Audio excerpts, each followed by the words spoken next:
Бих го взел преди известно време.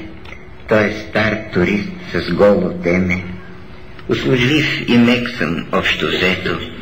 Возил съм мнозина по шосето, пък сега надолу слизах празен и наверно по-разнообразен мой път би бил и бих узнал нещо извън своя си квартал. Но спирачките натиснал вече, порива ми изведнъж пресече лоша мисъл. От таблото вчера някой ми свали електромер. Завчера един ме нагруби. Откъде да знае, може би да е именно от тях и тоя.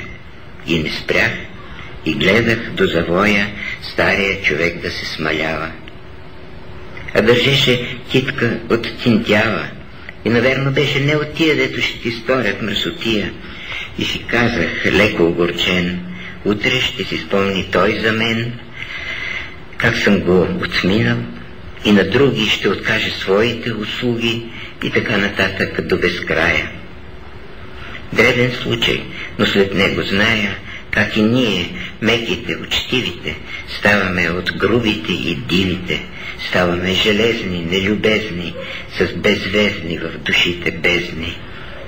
Хора на доброто, не умирайте, първите си пориви не спирайте, още сме едни в други сплетени, още е тинтявата в ръцете ни.